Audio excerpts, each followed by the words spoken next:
আসসালামু আলাইকুম ভিউয়ার্স, আশা করছি আপনারা বরাবরের মতোই সুস্থ এবং সুন্দর আছেন।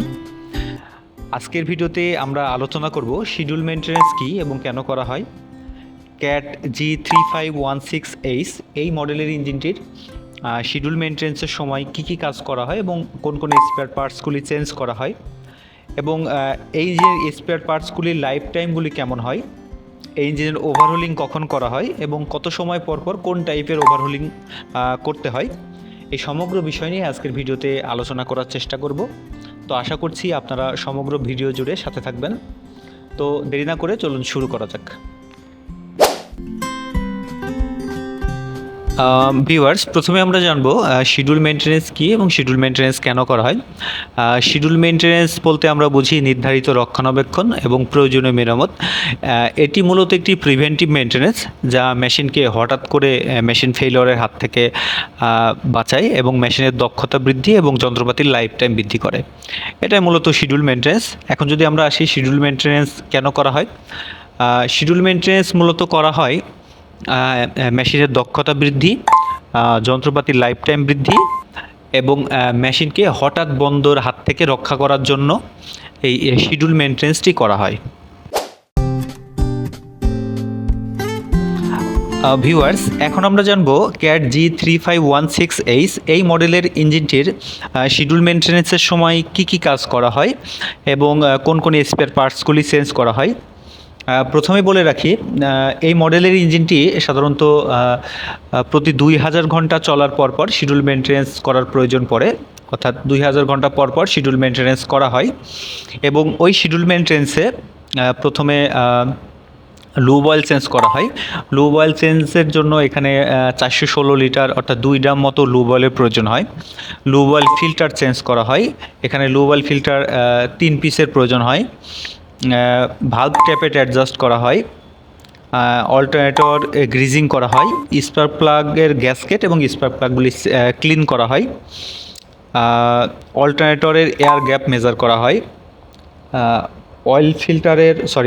অয়েল স্টার্নার ক্লিন করা হয় এবং অল্টারনেটরটি ক্লিন করে দেওয়া হয় এবং এর সাথে আনুষঙ্গিক ছোটো কোনো বিষয় থাকলে ক্লিনিং বা টাইট জাতীয় কোনো কিছু থাকলে সেগুলো মোটামুটিভাবে করা হয়।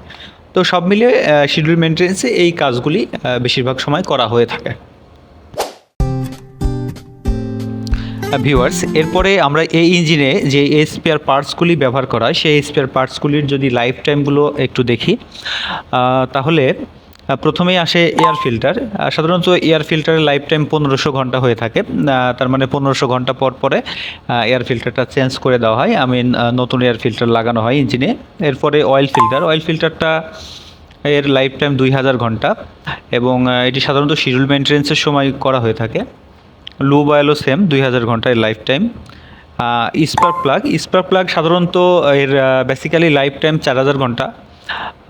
অনেকে হয়তো একটু কম বেশি অনেকে চালায়, তবে অরিজিনালি এই ইঞ্জিনের স্পার্ক প্লাগের লাইফ টাইম হচ্ছে 4000 ঘন্টা। 4000 ঘন্টা পর স্পার্ক প্লাগ চেঞ্জ করার প্রয়োজন পড়বে। এবং স্পার্ক প্লাগ গ্যাসকেটটি স্পার্ক প্লাগ খুললেই আপনাকে নতুন গ্যাসকেট লাগাইতে হবে, তার মানে এটা only one time use.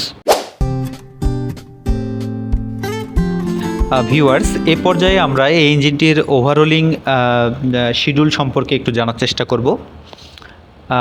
Overhauling মূলত এক ধরনের প্রিভেন্টিভ মেইনটেনেন্স এবং এটাও এক ধরনের শিডিউল মেইনটেনেন্স, যেটা ইঞ্জিনের কর্মদক্ষতা পুনরায় ফিরিয়ে আনার জন্য করা হয়।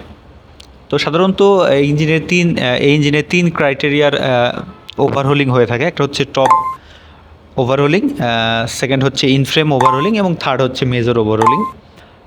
টপ ওভারহোলিং মূলত ইঞ্জিন 20000 ঘন্টা চলার পরে এই ওভারহোলিংটি করা হয় এবং ইনফ্রেম ওভারহোলিং ইঞ্জিন 40000 ঘন্টা চলার পরে এই ওভারহোলিংটি করার প্রয়োজন পড়ে এবং থার্ড এবং সর্বশেষ ইঞ্জিন 60000 ঘন্টা চলার পরে ইঞ্জিনকে মেজর ওভারহোলিংয়ের আওতায় আনতে হবে।